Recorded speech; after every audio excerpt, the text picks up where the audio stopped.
स्वागत करते हैं हम सुनील सुब्रमण्यम जी का अपने यूट्यूब चैनल मैक्सवेल्स पर। और दर्शकों मैं बता दूं आप लोगों को कि सुनील जी जो है वो हमारे इंडस्ट्री के ऑलरेडी एक वेटरन हैं। 40 सालों से ज्यादा का अनुभव है इनके पास। और आप जो है वो 18 सालों तक तो सुंदरम म्यूचुअल फंड में रहे और उसके एमडी के रूप में कार्य करते हुए फिर आप जो है पिछले साल जो है आपने वहां से सेवानिवृत्ति ली। और अभी भी मार्केट में अपनी विजडम और अपनी जो नॉलेज है वो आज भी शेयर करते हैं, फ्रीली शेयर करते हैं। अक्सर आप लोग इनको देखेंगे लगभग हर लीडिंग न्यूज चैनल पर, हर लीडिंग स्टॉक मार्केट या बिजनेस प्लेटफॉर्म पर सुनील जी की उपस्थिति आपको हर जगह मिलेगी। चाहे वो आप प्रिंट मीडिया में हो या डिजिटल मीडिया में हो या फिर आप मेन स्ट्रीम चैनल में हो।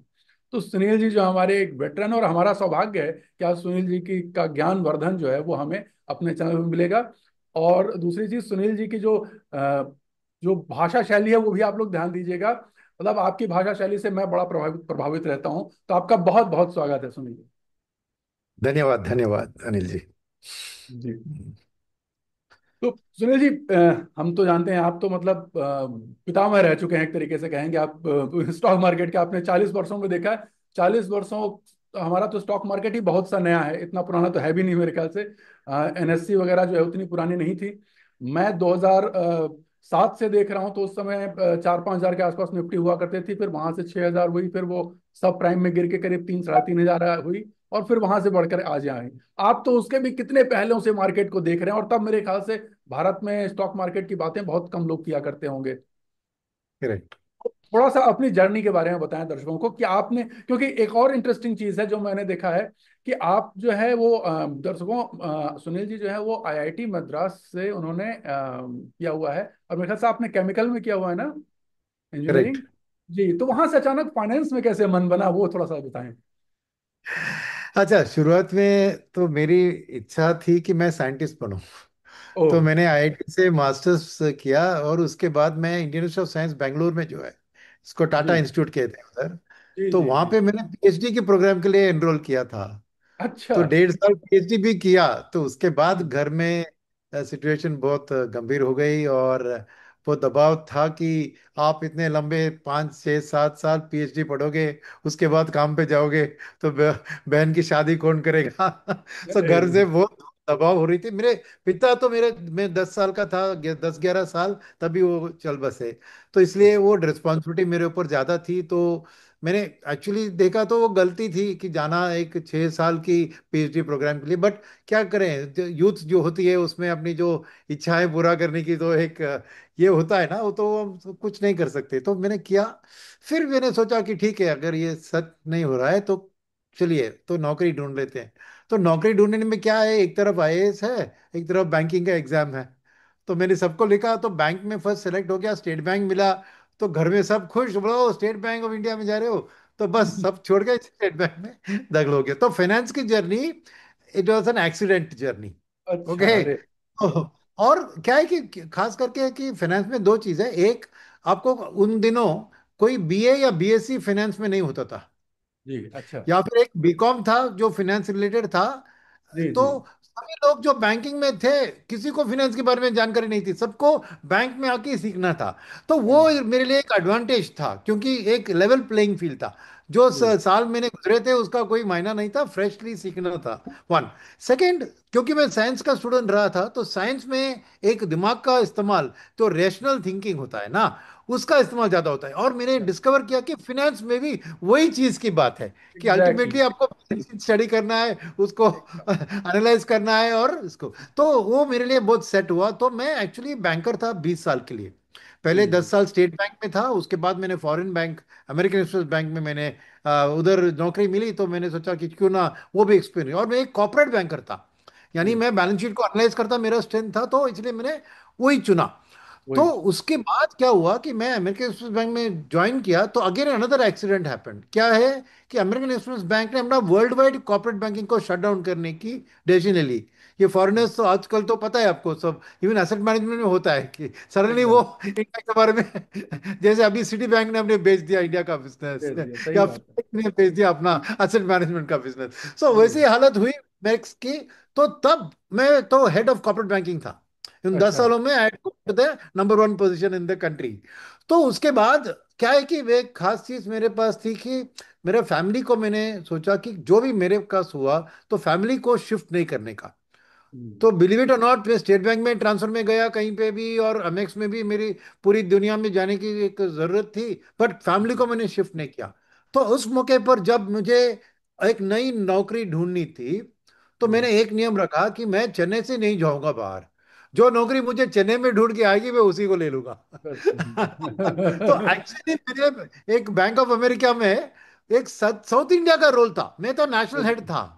एक सही साउथ बात। इंडिया का रोल मैंने ले लिया, कि मुझे अरे क्या है कि तब लगा कि family is more important than anything else. तो एक ठीक डिसीजन है। मेकिंग के लिए एक क्राइटेरिया होना चाहिए जिससे वो डिसीजन से आप संतुष्ट होते हैं, और इसका स्टॉक मार्केट से भी लेना देना है। मैं बाद में डिस्क्राइब करता हूँ उसको, ठीक है। जी जी। तो वो डिसीजन मेरे लिए फैमिली सेंट्रिक एक सोच थी, तो उसके कारण मैंने साउथ हेड का रोल ले लिया, come down from national to south head.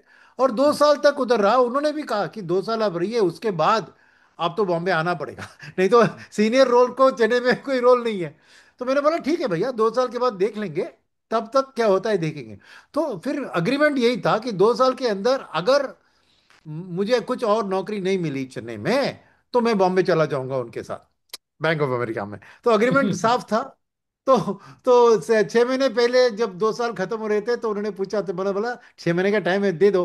तो मेरे लकीली मेरे लिए हुआ कि मिस्टर टीपी रामन, जो सुंदरम म्यूचुअल फंड के एमडी थे, राइट, हम्म, वो एक रिटेल सेल्स हेड को ढूंढ रहे थे। मगर सुंदरम एक Chennai based, south India based well known brand था। उनकी कोशिश थी कि नॉर्थ में इसको कैसे हम स्प्रेड करें। राइट। तो उनको क्या था कि किसी को एक नॉर्थ इंडिया का उसका एक्सपेंशन और उसको करना था। और जब उन्होंने डिस्कवर किया कि मुझे हिंदी अच्छी आती है हम्म, और मैं ट्रैवल करने के लिए बिल्कुल तैयार हूँ, उसमें कोई नहीं, क्योंकि एमएक्स और बैंक कैम्प में भी मैं नॉर्थ का कवर किया था, और नॉर्थ दिल्ली वैली में मैं रह चुका हूँ।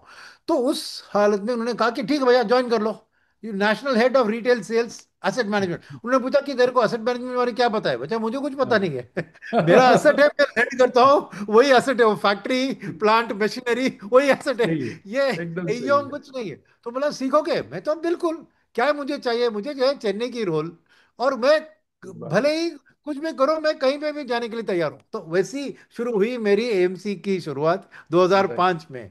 और फिर उधर तो रिटेल सेल्स से फिर ओवरऑल सेल्स, फिर इंटरनेशनल सेल्स, फिर डिप्टी सीईओ, सीईओ, एमडी बनाकर 18-19 साल उधर ही गुजर चुका हाँ। हूं।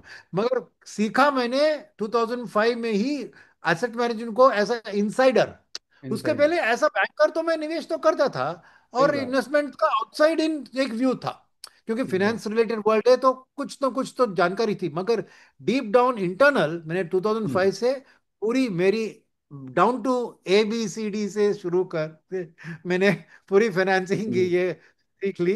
और ये यही है मेरे मेरी ख्याल से, जर्नी। जी मेरे ख्याल से ये फाइनेंस इंडस्ट्री के लिए बड़े सौभाग्य की बात रही, जो आपके लिए को आपको आपको एक मौका मिला कि आप यहाँ पर आकर के उन्होंने जो है आपको आपका पूरा का पूरा जो है गाइडेंस रहा यहाँ पे। और उसका फायदा आज भी लोग उठा रहे हैं। आज भी मैं चैनलों पे देखता हूँ और आपके नॉलेज हम लोग भी फॉलो करते हैं आपको। तो हम आपकी चीज़ों को सुनते हैं और देखते हैं। और हम लोग मेरे ख्याल से एक आध बार सीएनबीसी में साथ में हम लोग अपना हम करेक्ट। लोग चैनल में हम लोग कर पैनल भी में चुके थे, हाँ। हैं, तो बड़ा अच्छा लगता है और बड़ा बढ़िया लगता है। अच्छा, अब सुनील जी एक प्रश्न मैं दर्शकों की तरफ से चाहना चाहूंगा कि अब एज आप स्टॉक मार्केट वेटरन हैं और आपने चीजों को बहुत नजदीक से देखा है, हर लेवल पे देखा है। अगर एक रिटेल इंडिविजुअल को अगर वेल्थ क्रिएशन करने के लिए अपना पोर्टफोलियो बनाना हो तो उसको हम्म। कैसे बनाना चाहिए? तो मैं कहूँगा कि देखिए, फर्स्ट थिंग जो बिल्कुल इम्पोर्टेंट है कि जी। डाइवर्सिफिकेशन बहुत इम्पोर्टेंट है। हम्म, क्योंकि जब आप एक वेल्थ क्रिएशन की बात करते हो, तो आपको पता है कि मल्टीपल एसेट क्लासेस होते हैं मार्केट में। हाँ एकदम। और किसी के पास एक बेजन दारूवाला की तरह एक एस्ट्रोलॉजी बुक हाथ में नहीं है कि नहीं, 5 साल के बाद ये चलेगा, 10 साल के बाद वो चलेगा, राइट। वो हमारे बस ये की तो बात किसी नहीं है, ये किसी ने किसी के प्रिडिक्ट हाथ में नहीं किया है मार्केट नहीं। को, एकदम सही। ठीक है। तो डाइवर्सिफिकेशन बहुत इंपॉर्टेंट, यानी किसी एक बास्केट में अपने पूरे अंडे को डाला मत क्या नहीं करो, एकदम सही राइट। बात। स्प्रेड करो, राइट, वो एक नंबर वन तो चीज। ये एक एक सेकंड है, सेकंड क्लेरिफिकेशन, एक क्लेरिफिकेशन चाहूंगा। बास्केट का मतलब यहाँ पर स्टॉक इक्विटी है या फिर और भी एसेट क्लास की बात कर रहे हैं, या केवल केवल इक्विटी में बात कर रहे हैं सेक्टर वाइज, या और भी एसेट क्लासेस में इंक्लूड करने चाहिए?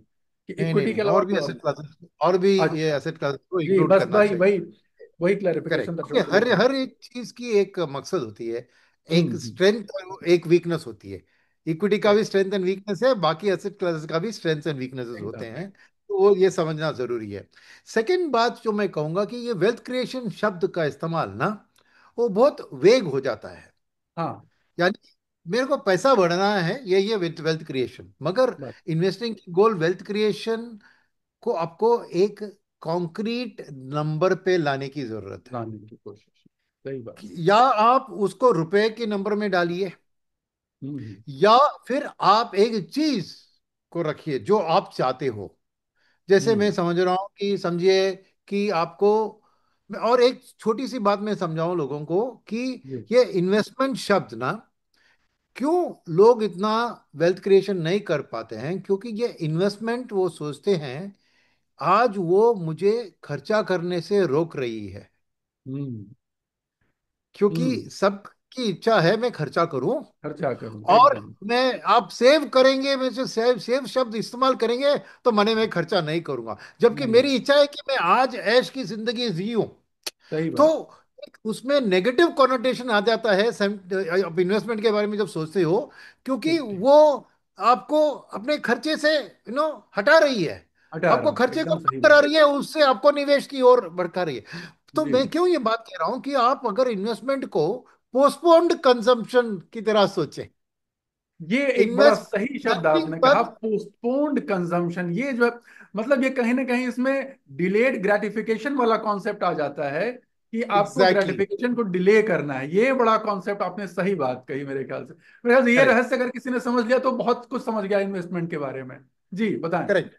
और जैसे आप एक यंग यूथ होता है ना, आप हम्म। घर में ट्राई कीजिए, आपकी बेटी और बच्चे जो भी है, जी। एक अच्छा सा कैडबरीज चॉकलेट लीजिए जो हाँ। उनका पसंद, फ्रूट एंड नट या जो भी वो सिल्की एक। कैरमल जो भी वो पसंद है, उसको रखिए। जी। आप कहिए कि देखिए भैया, आप दाल चावल और सब्जी खाएंगे तो ये हम्म। चॉकलेट आपको मिलेगा। मिलेगा। राइट। ट्रू। ट्रू। वो हर बार कोशिश ये करेंगे, पापा मुझे वो चॉकलेट पहले दे दो, मैं जरूर ये खा लूंगा मगर चॉकलेट मुझे हाँ। अभी चाहिए। ट्रू एकदम। ये तो एकदम ये आपने नेचुरल कहा ना, साइकोलॉजी है। एकदम इंस्टेंट सही बात। ग्रेटिफिकेशन एकदम वर्सेस सही बात, डिलेड। Instant gratification. तो हाँ, तो जी। ये बात है कि क्या है कि, और ये हमारे जमाने में तो था, पर आज ये और भी बढ़ गया आज के मैं युवा में। जी एकदम कारण एकदम क्या है? यही मेरा अगला प्रश्न यही होने वाला था कि आज के समय तो सब कुछ इंस्टेंट चाहिए। मतलब इतनी ज्यादा यस, इस समय पेशेंस की इतनी कमी हो गई है नई जनरेशन में कि हर कुछ। देखिए हम, मैं खुद भी उस जमाने से हूं जब हम लोग दूरदर्शन पे रामायण देखे हुए हैं, तो आप समझ सकते हैं हम लोग एक उम्र हो गई। ठीक है। लेकिन जो नई जनरेशन है, उनकी तो उनको हर चीज एकदम क्विक चाहिए। तो उनके लिए तो फिर करेक्ट। इसका मतलब आज की डेट में और बड़ी चैलेंज है वेल्थ क्रिएट करना और थ्रू भी बड़ी चैलेंज है, इन्वेस्टमेंट। और इसको भड़काने वाली चीज क्या है कि जी। ये ईएमआई वाला कल्चर, यानी जी। बाय नाउ पे लेटर। बाय नाउ पे हमारे लेटर। दिनों में इतना आसान नहीं था एक लोन मिलना। सही तो बात है। हम सेव करते थे, उसके बाद उस चीज को खरीदते थे, राइट। सही मगर बात। आज की जो एक फिनेंस इंडस्ट्री की जो मार्केटिंग है, और ये जो एक दरिए, और इसको ऐड कर रहा है मोबाइल से, सब हॉट बटन है, एक प्रेस ऑफ द बटन में आप खरीद सकते हो कुछ जी। भी चीज। और जी। ईएमआई उधर ही ऑप्शन आ जाता है, ईएमआई चाहिए 12 महीने का, 6 महीने का, क्या चाहिए बोलो, क्लिक करो हो सही गया। बात। तो ये सही बात। जो बाय नाउ पे लेटर की जो सोच आई है ना, यही है हम्म। आपको जो आपकी वेल्थ क्रिएशन को प्रिवेंट करती है।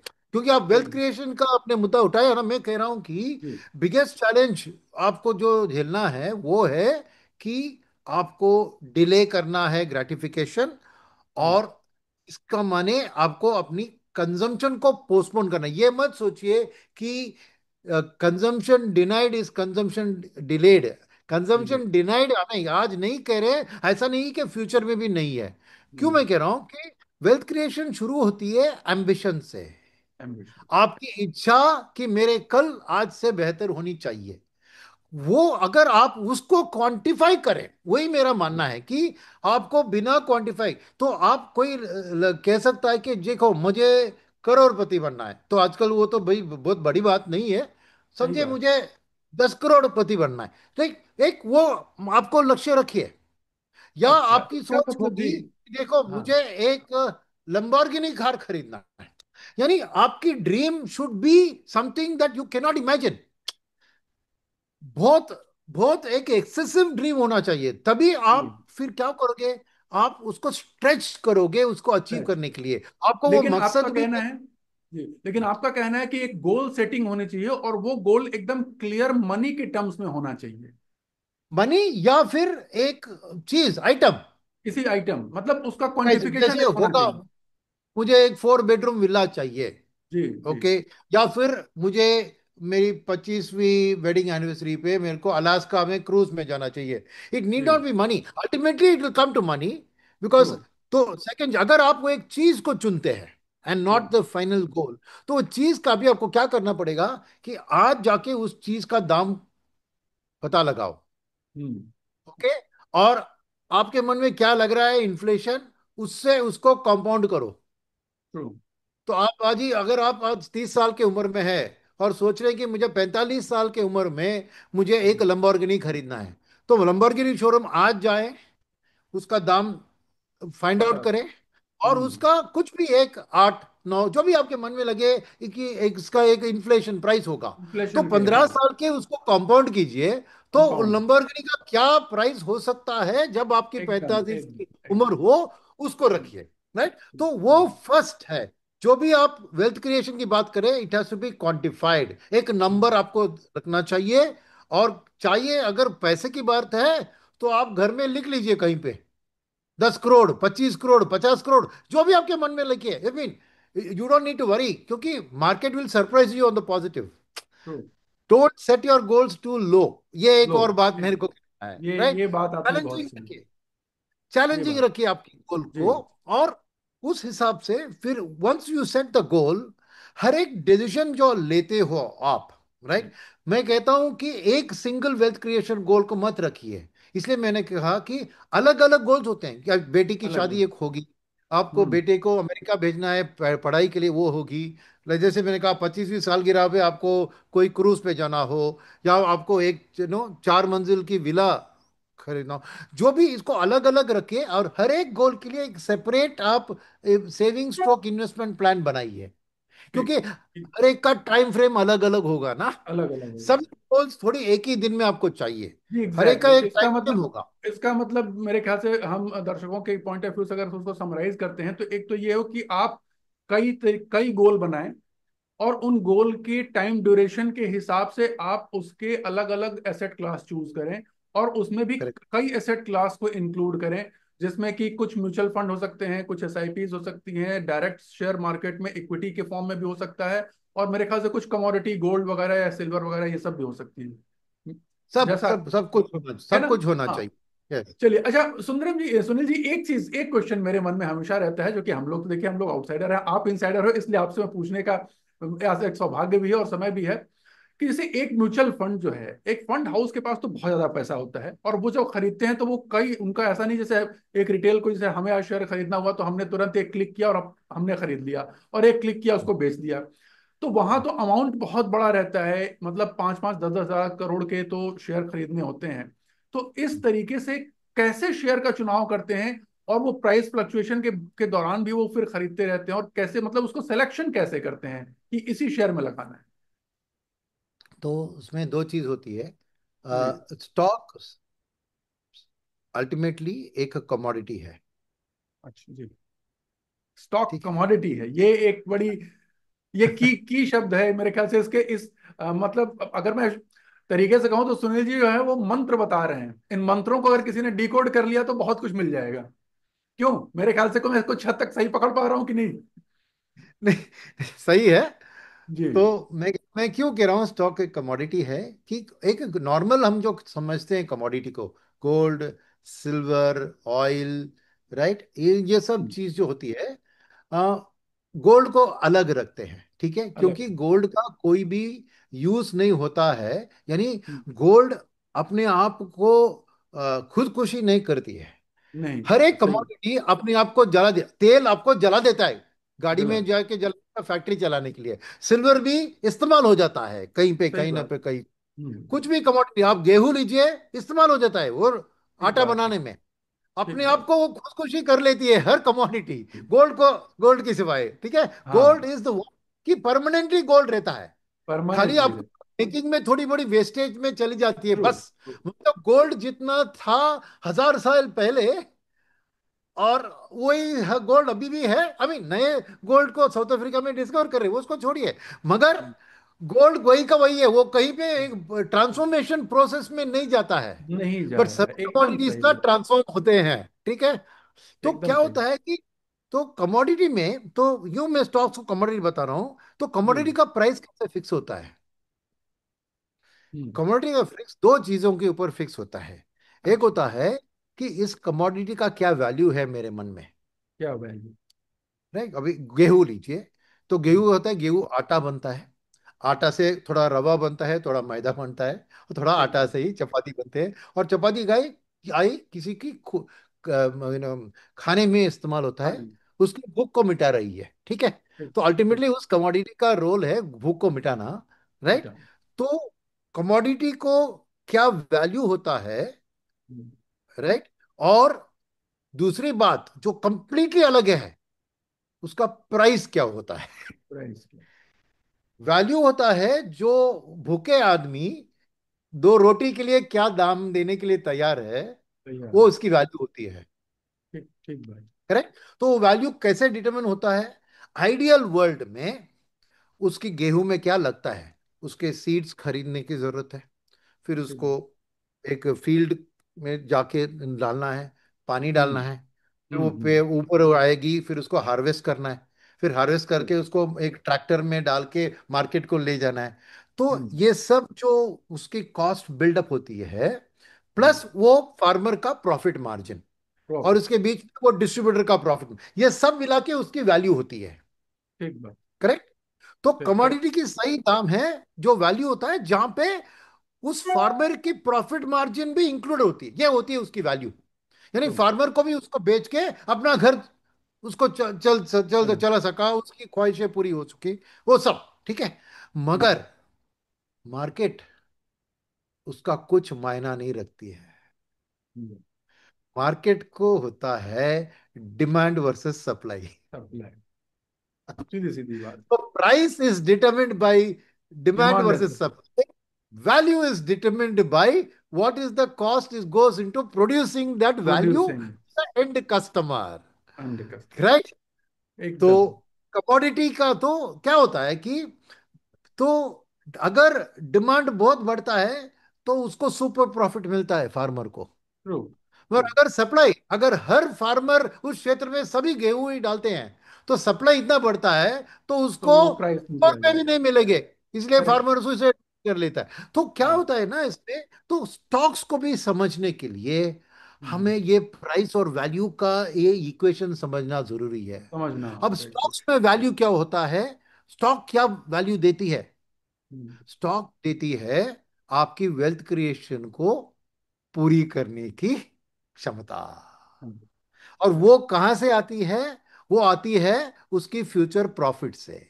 क्योंकि फ्यूचर। जब आप स्टॉक खरीदते हो, आप स्टॉक के ओनर बन जाते हो, उस हम्म। कंपनी के ओनर बन जाते हो, राइट। और उस पूरे कंपनी का 10 20 30 40 साल उस कंपनी के प्रॉफिट का आप हकदार हो, तो इसका वो मतलब आपका ये है पैसा। कि आज की डेट में सुनील जी, अगर कोई भी शेयर खरीदना है तो हमको ये देखना होगा कि वो जिस बिजनेस में है उसका फ्यूचर पोटेंशियल कितना है।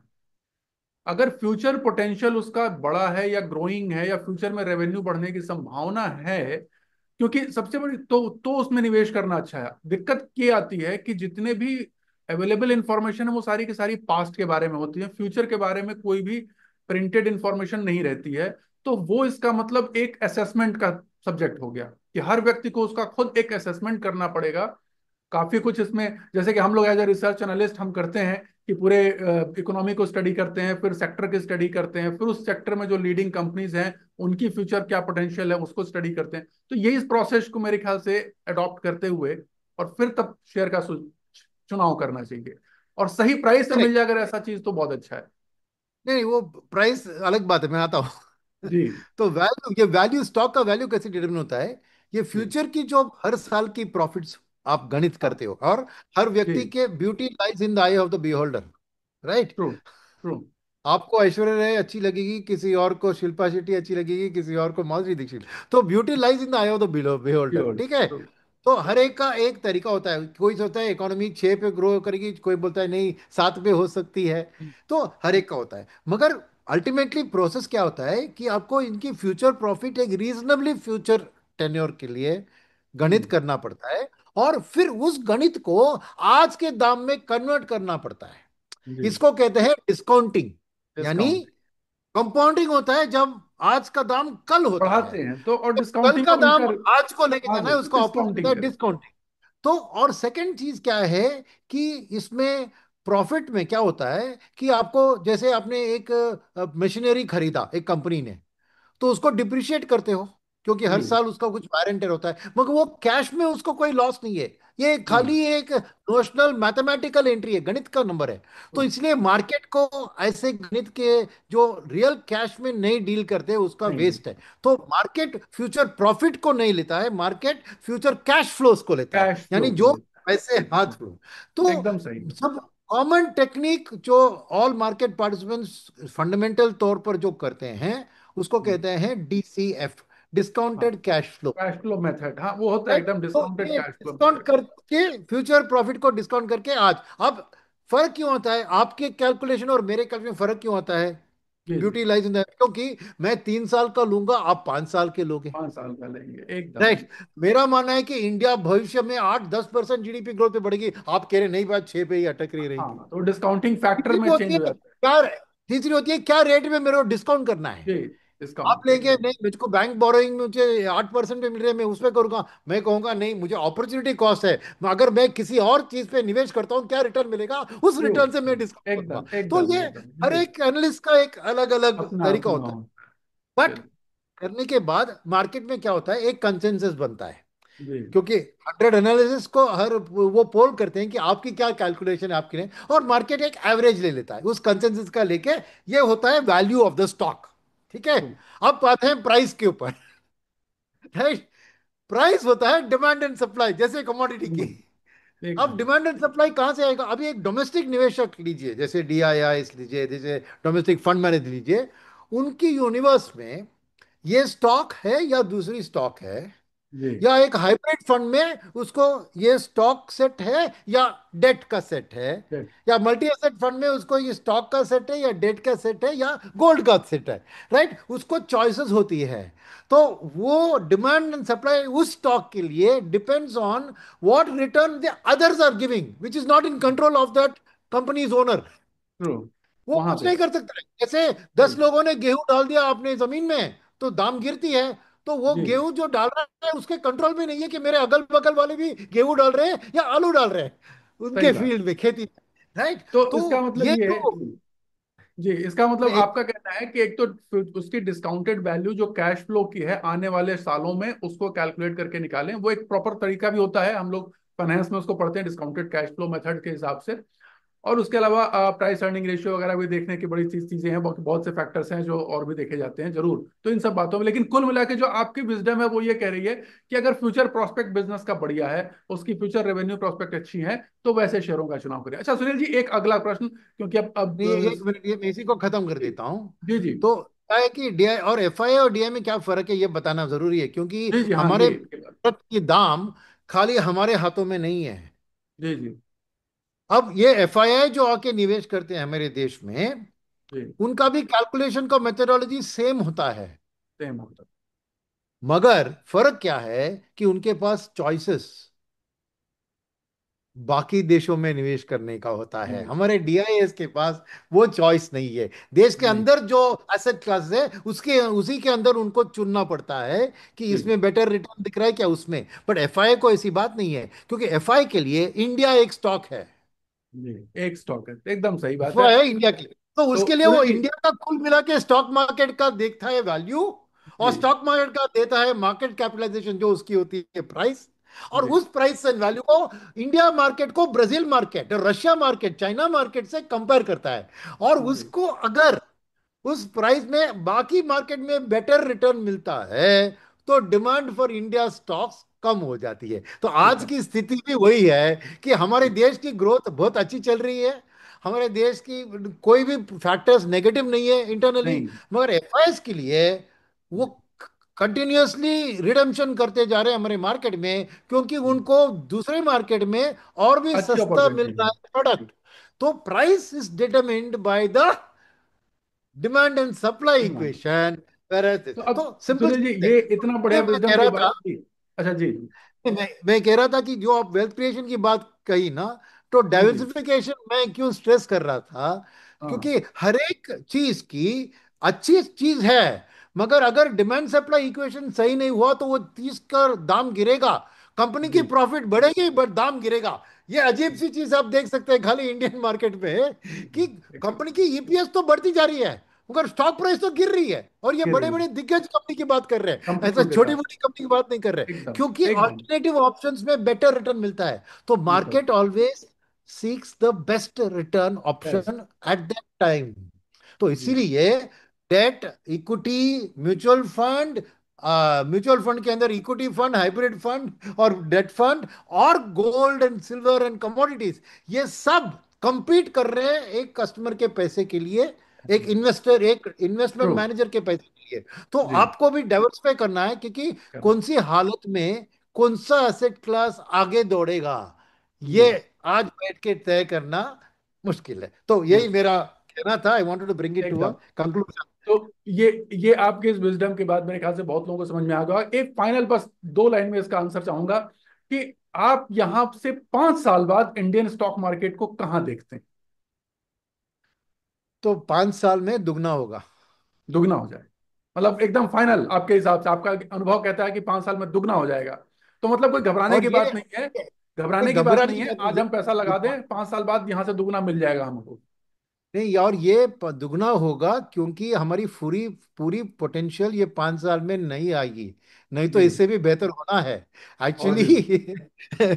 मेरा मानना है, क्योंकि देखिए सिंपल सी बात है ना, रूल ऑफ 72 सभी जानते समेट। होंगे, मैं भी बता हाँ। देता हूँ। तो जरूर। 5 साल में दुगना माना 72 डिवाइडेड बाई 5, तो 14% पर एनम की पर रिटर्न है। की बात कर रहा हूँ। अभी आराम। 14% का जस्टिफिकेशन क्या है ये भी जान ले लोग। सिंपल जी। सी बात है कि देश में क्या होता है कि जो जीडीपी का होती है ना, जीडीपी जी। का दूसरा नाम होता है नेशनल इनकम।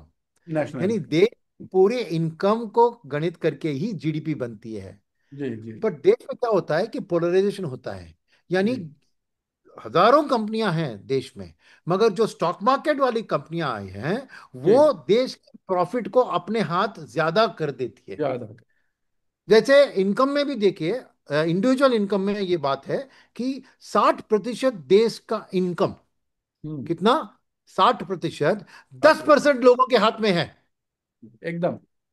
वेल्थ तो स्टॉक कंसंट्रेशन वाला मार्केट में बिजनेस। भी ऐसे ही नियम है ऐसे ही। कि एकदम। देश की जो जीडीपी होती है वो कॉन्सेंट्रेट होती है स्टॉक कुछ मार्केट कम। कंपनियों में, इसलिए हाँ। जब देश की बढ़त होती है तो स्टॉक मार्केट कंपनी की और तेजी से बढ़त होती है, क्योंकि बढ़ती। वो प्रॉफिट को अपने हाथ में हासिल कर लेते हैं। और जी। देश की बढ़त कितने पे होती है, 6 साढ़े 6 की जीडीपी के आंकड़े आप तो सुने होंगे, मगर जी।